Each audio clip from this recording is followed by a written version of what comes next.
My name is Alyssa, and I'm a 16-year-old girl who lives in Illinois with my younger sister Mia, who's 15. My dad works for a deforestation group about 30 minutes from our house. It was a normal morning on December 5th, as my sister and I were getting ready to go out to the movies. We decided to go watch a somewhat new horror movie, Terrifier 3, which had some Christmas stuff included in it. We all knew it was 18 plus, but nobody paid much attention. Plus, we looked older than we were anyway. We made our way to the movies and easily got in thanks to our appearance. However, halfway through the film, as everyone was anticipating the next scene, my phone buzzed loudly enough for the whole theater to hear, which really killed everyone's vibe as they all turned toward me with annoyed looks. My sister and I scurried out, until I tripped, which was embarrassing enough. After we exited the theater, I checked my phone to see who called me. It was my dad, but instead of calling back, I received a text message that said something like, "Hey, would you mind bringing me some lunch since the small cafe in the woods is shut today?"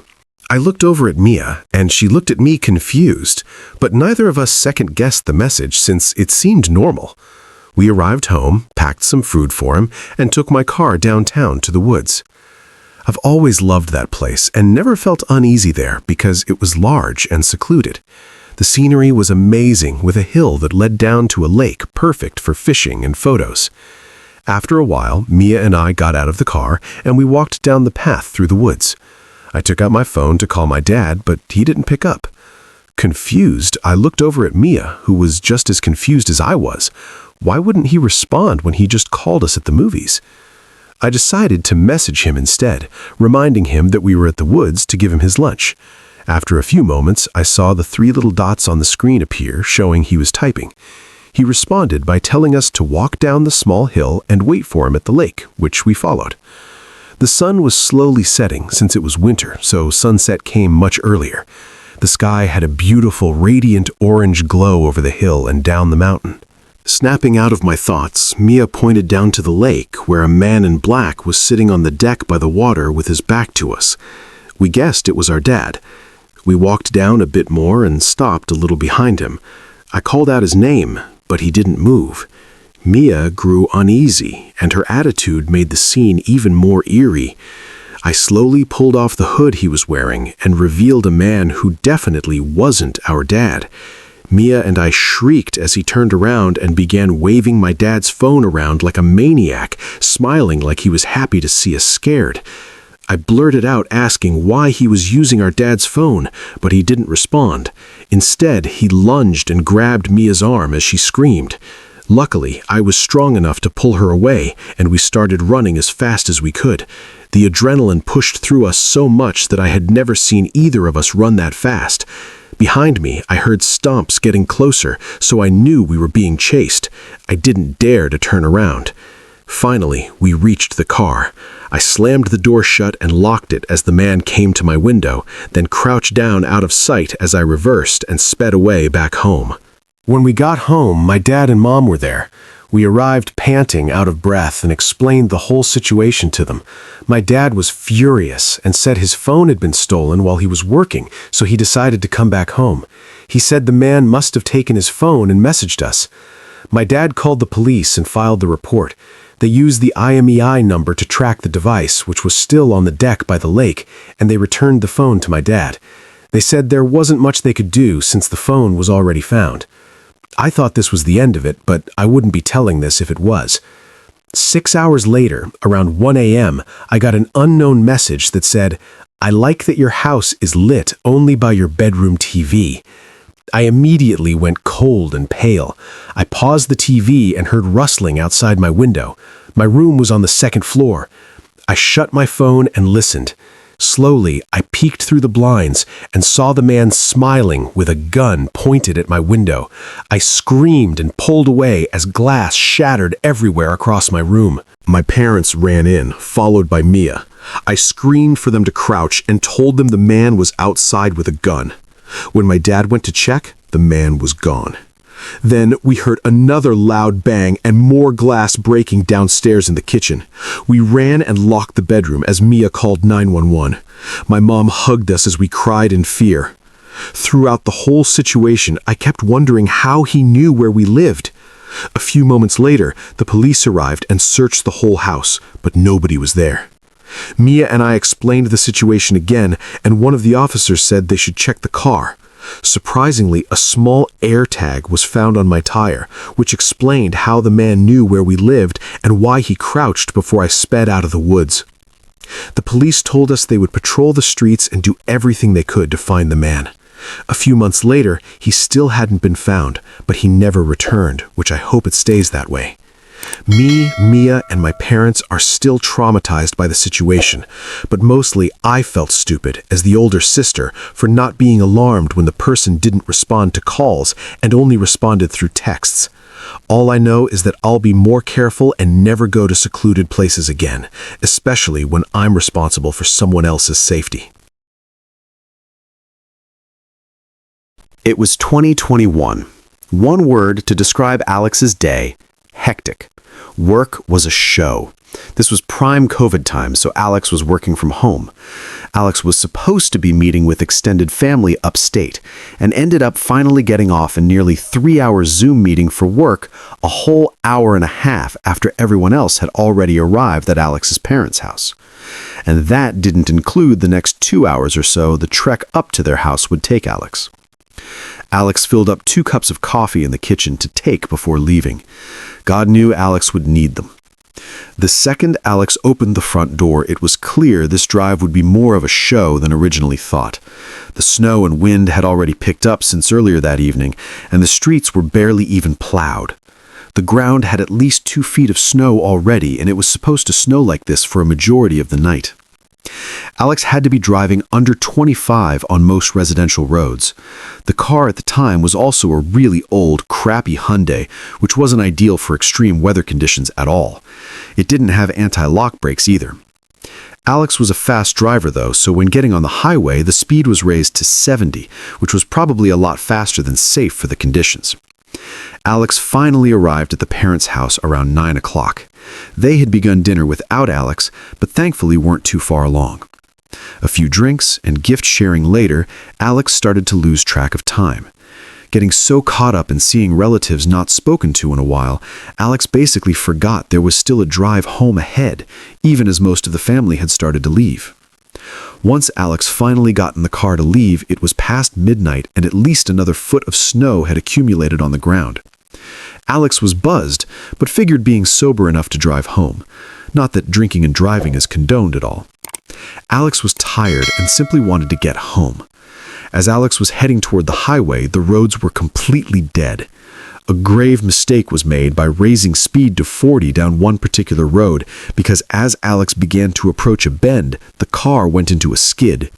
Alex tried not to panic, as this wasn't the first time skidding had happened. Steering into the skid and downshifting began. But as the curve got closer, and the car still wasn't slowing down, panic set in.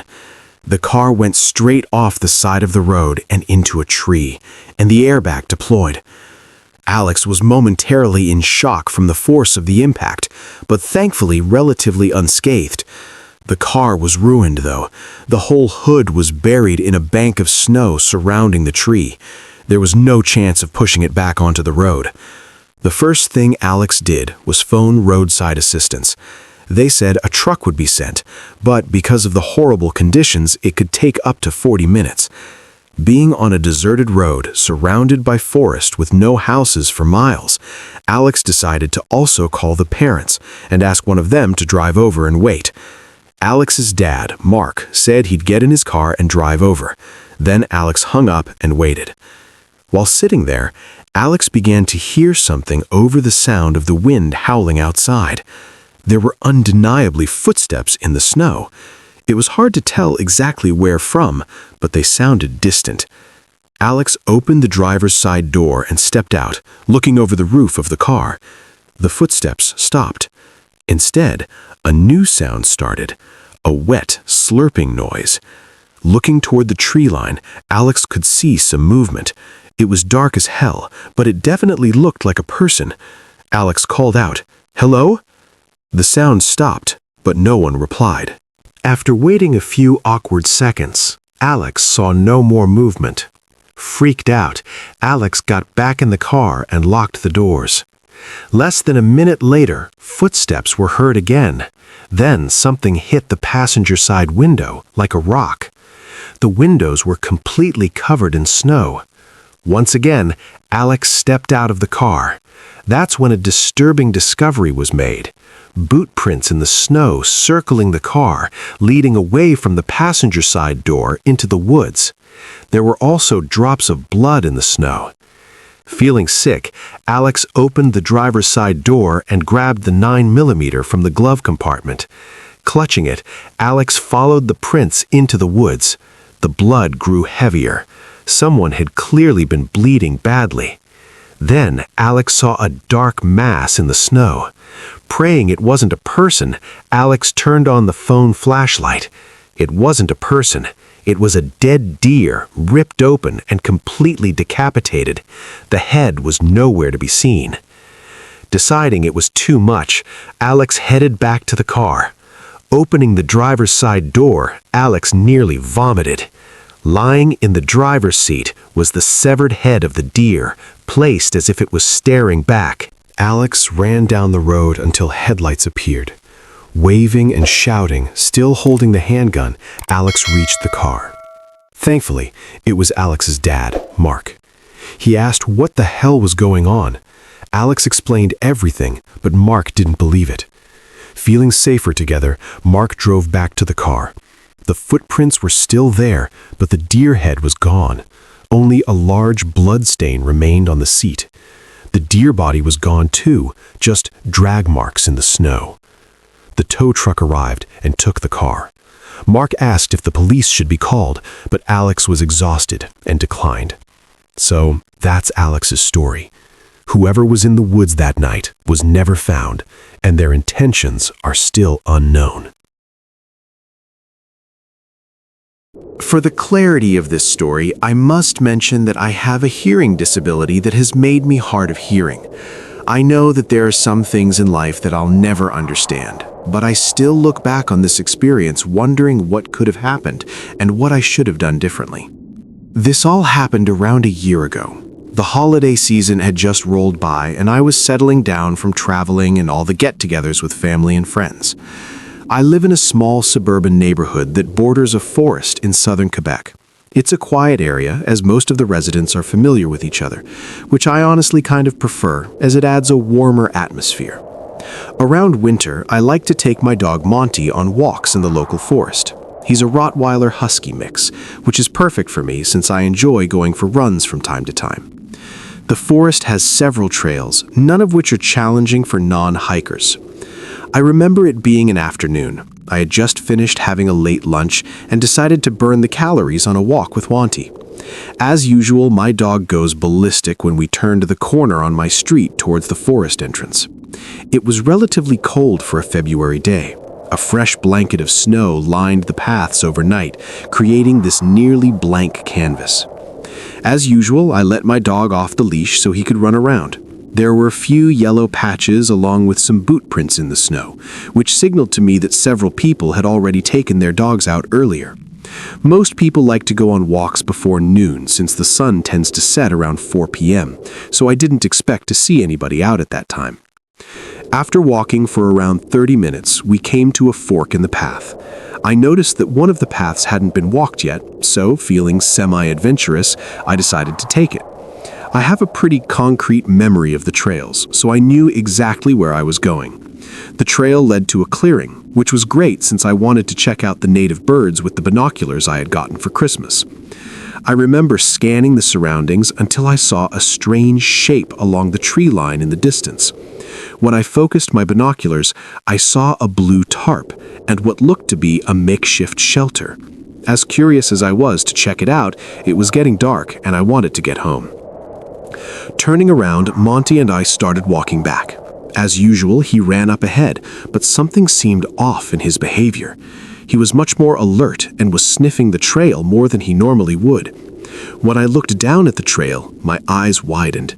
There was a set of footprints in the snow, much larger than my own. I remember turning my boots over out of sheer confusion to compare them to the ones in the snow.